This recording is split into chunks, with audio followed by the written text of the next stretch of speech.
You know what the difference is, right? An insane asylum is a mental institution on steroids. Silence of the Lambs. Has anyone ever seen a Silence of the Lambs? The late, great Hannibal Lector. He's a wonderful man. He oftentimes would have a friend for dinner. Remember the last scene? Excuse me, I'm about to have a friend for dinner. As this poor doctor walked by. I'm about to have a friend for dinner.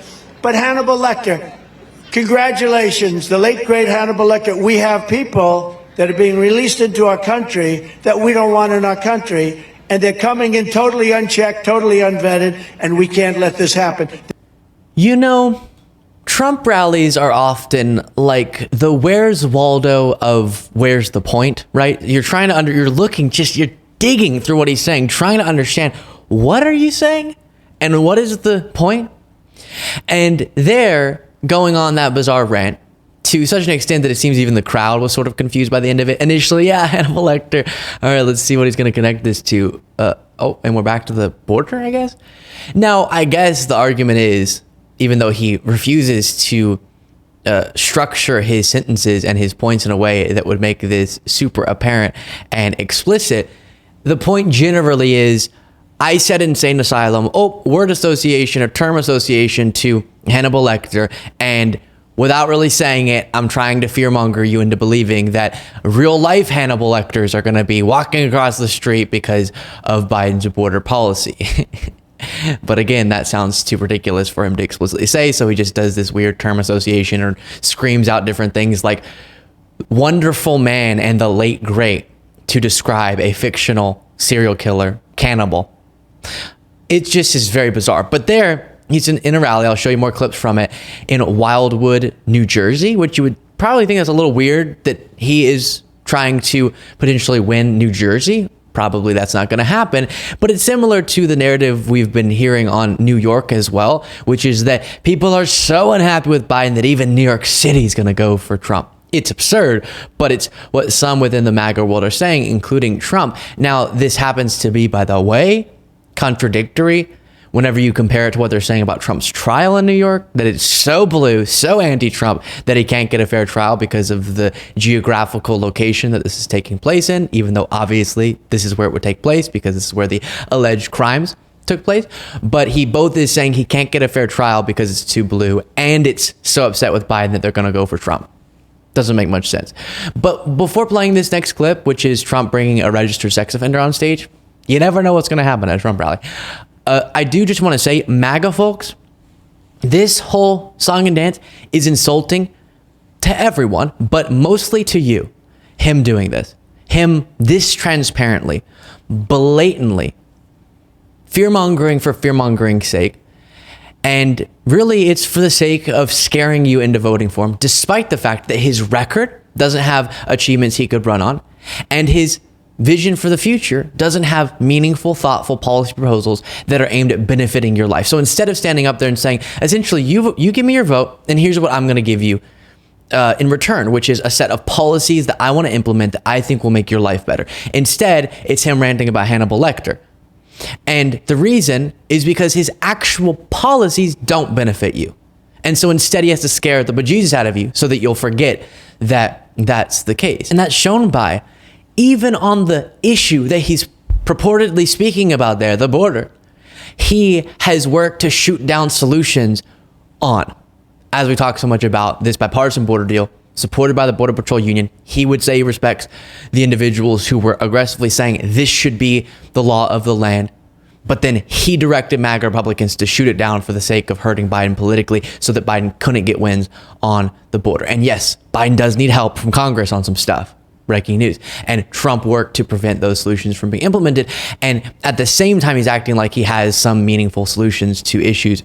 It's not that. It's utilizing these issues as justification for insane fear-mongering and dehumanization, again, to get people to vote for him who otherwise would have no reason to, given his policy record and stances. Here's him bringing Lawrence Taylor, the former NFL linebacker, on stage, who is also a registered sex offender. And you'd think this is random, but it's actually not as random as you'd think. Our serious players. You know, they're my golfing partners, too. Tell them, can Trump play golf? You have to tell them.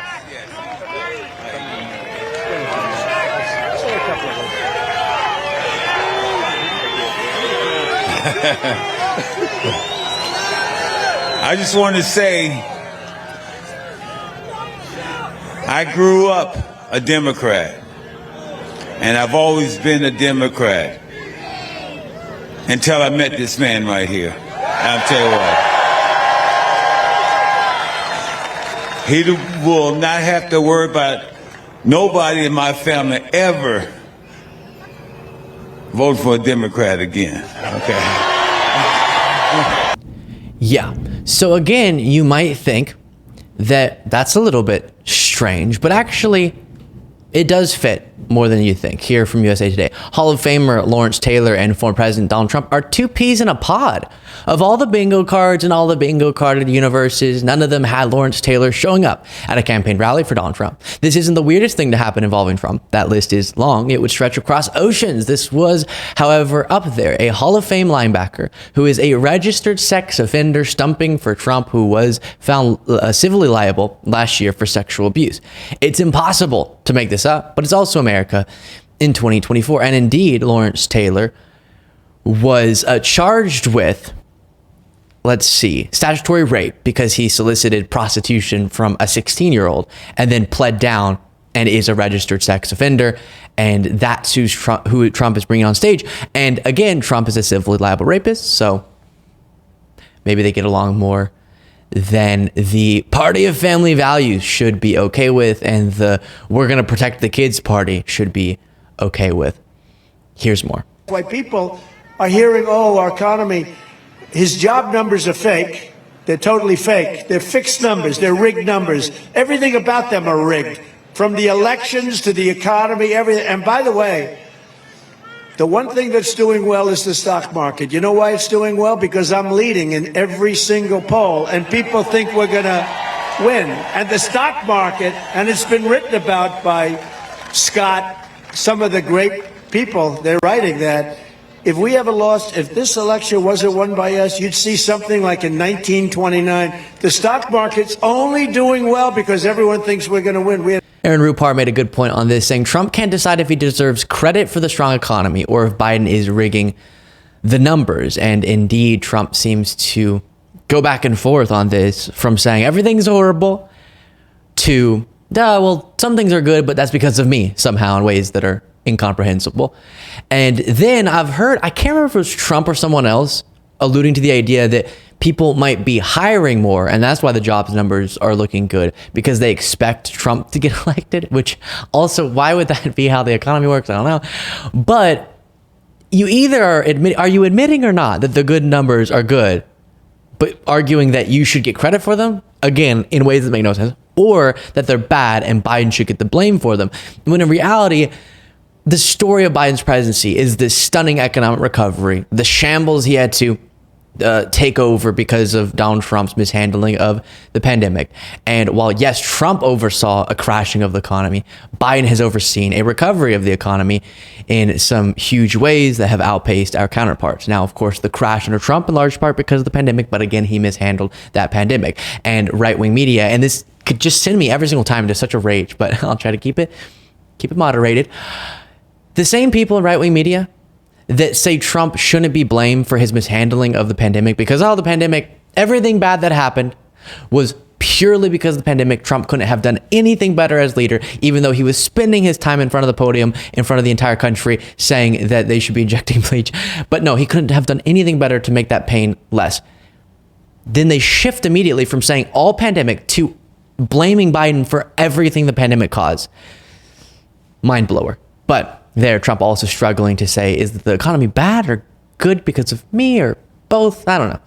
Then here's him insulting Alvin Bragg. Carried out by rape. That's right, all being done. Or trying to, I should say. And actually, before playing this full clip, please make sure you subscribe to the YouTube channel by clicking the subscribe button. Carried out by rape. That's right, all being done by him. Carried out by radical Democrat district attorney. You know who he is? Fat Alvin, right? Corrupt guy. Carried. Yeah. So referring to Alvin Bragg as fat. And he also did this whole bit about Chris Christie being fat. so the normal childish things from Trump. But let's just circle back to this one more time. Carried out by Ray.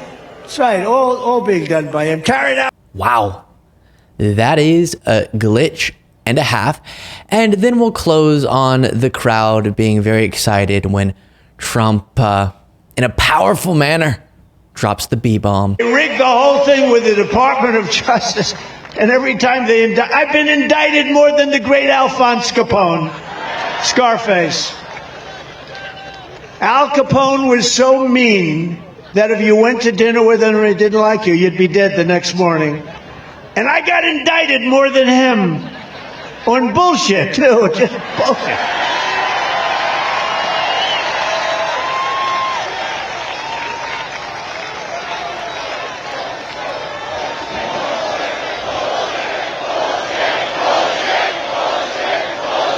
My father's looking down. I had a father who was great. My mother was great. They had a great marriage, married for many years. That's one thing. I can't beat him on that one. At least you admit that. Indeed, you do not have a great marriage.